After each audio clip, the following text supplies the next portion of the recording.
देवियों और सज्जनों, कल्पना कीजिए उस विशाल रणक्षेत्र की।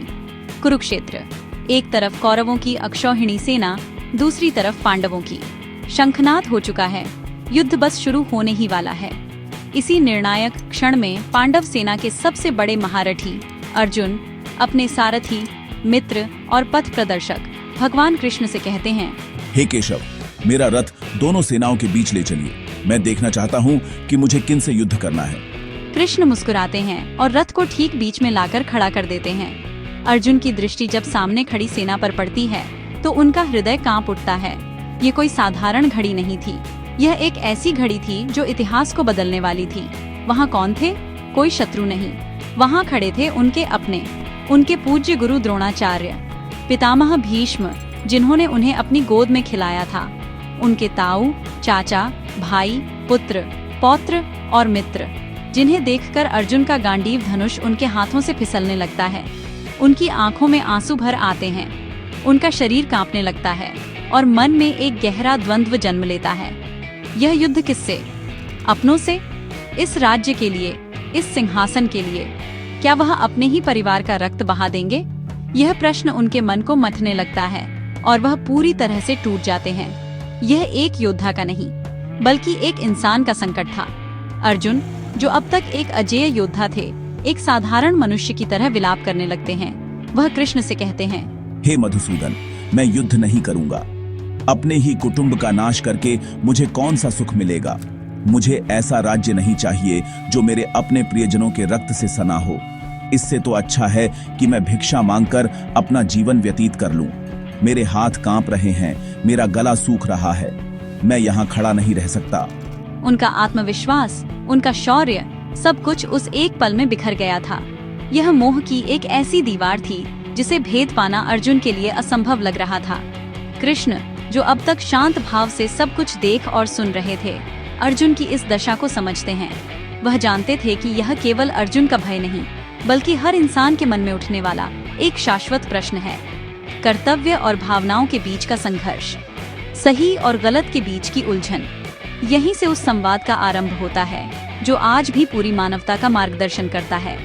भगवत गीता का वह दिव्य ज्ञान जो एक मित्र ने अपने दूसरे मित्र को दिया जब वह जीवन के सबसे बड़े धर्म संकट में खड़ा था। तो चलिए देखते हैं कि कृष्ण ने इस स्थिति को कैसे संभाला। लॉक किया जाए। अब खेल यहाँ से और भी दिलचस्प हो जाता है। जब अर्जुन पूरी तरह से हताश हो जाते हैं, तब कृष्ण अपनी मधुर और गंभीर वाणी में बोलना शुरू करते हैं। वह अर्जुन को डांटते नहीं, बल्कि उन्हें एक आईना दिखाते हैं। हे पार्थ, ये तुम्हें क्या हो गया? इस संकट की घड़ी में यह कायरता तुम्हें कहां से सूझी? यह न तो श्रेष्ठ पुरुषों का आचरण है, न ही यह तुम्हें स्वर्ग दिलाएगा, और न ही इससे तुम्हारी कीर्ति बढ़ेगी। उठो, हे परंतप, अपने हृदय की इस छोटी सी दुर्बलता को त्यागो और युद्ध के लिए खड़े हो जाओ।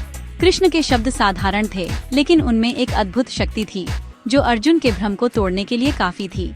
अर्जुन, तुम जिनके लिए शोक कर रहे हो वे शोक करने योग्य हैं ही नहीं। ज्ञानी पुरुष न तो जीवितों के लिए शोक करते हैं और न ही मृतकों के लिए। आत्मा अजर है, अमर है।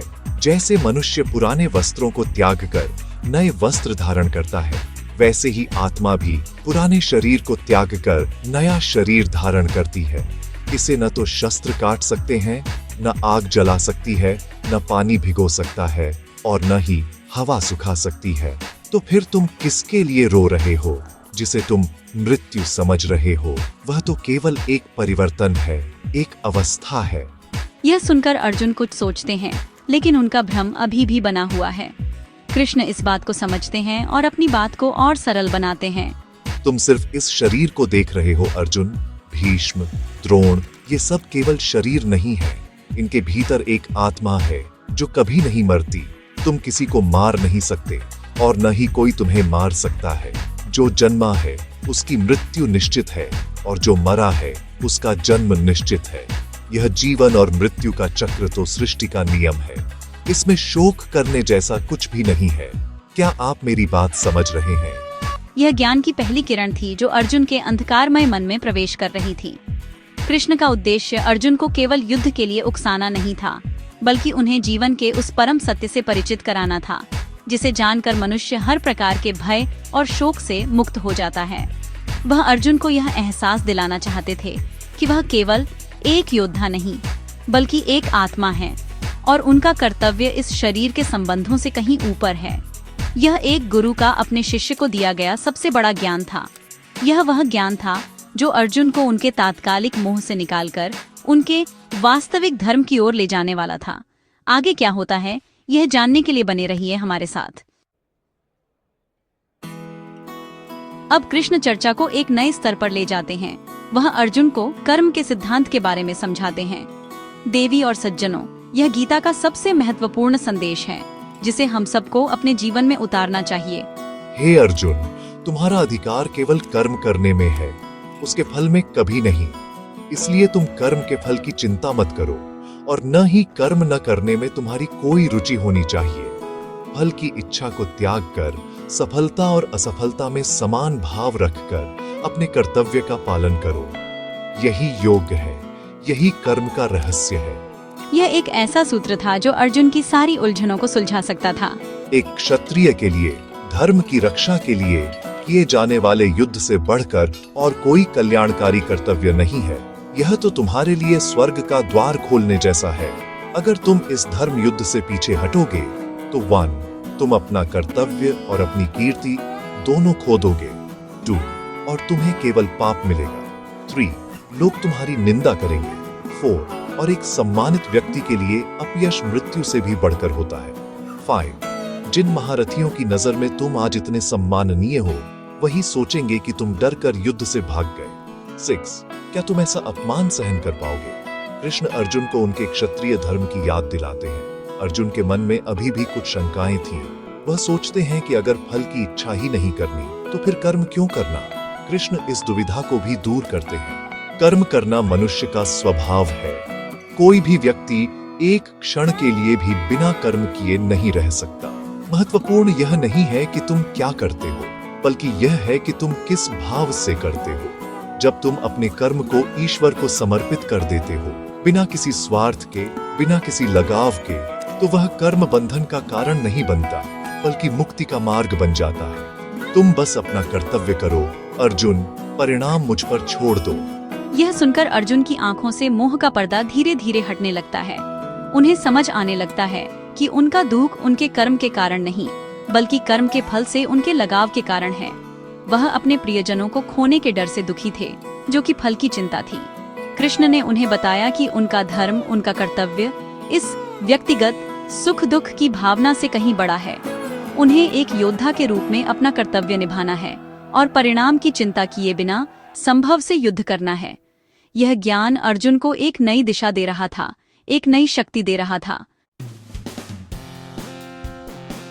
अब हम इस अद्भुत संवाद के अंतिम पड़ाव पर आ पहुंचे हैं। कृष्ण का दिव्य ज्ञान सुनने के बाद अर्जुन के मन में एक नई चेतना का उदय होता है।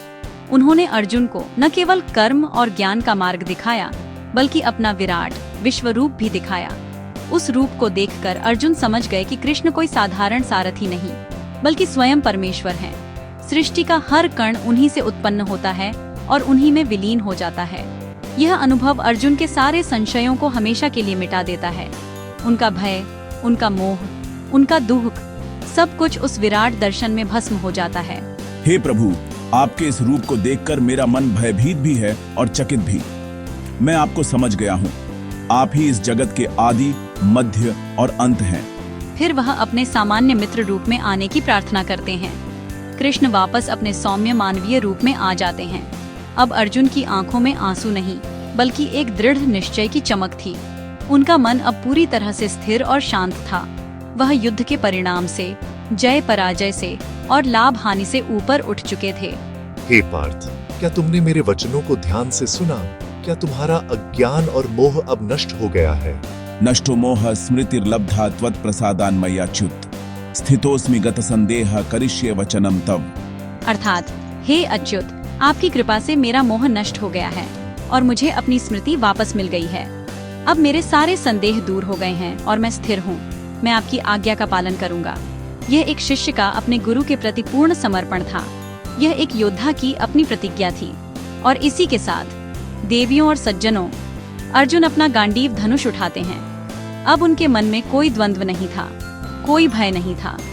वह अब मोह में फंसे एक रिश्तेदार के रूप में नहीं, बल्कि धर्म की स्थापना के लिए लड़ने वाले एक कर्मयोगी के रूप में खड़े थे। उन्होंने युद्ध करने का निर्णय लिया, इसलिए नहीं कि उन्हें राज्य चाहिए था, बल्कि इसलिए कि यह उनका कर्तव्य था, उनका धर्म था। और इस तरह भगवत गीता का यह दिव्य उपदेश कुरुक्षेत्र की भूमि पर फलीभूत हुआ। यह कहानी हमें सिखाती है कि जब भी जीवन में हम कर्तव्य और भावनाओं के बीच फंस जाएं, तो हमें कृष्ण के इन वचनों को याद करना चाहिए। सही जवाब, आप जीत गए हैं जीवन का ज्ञान।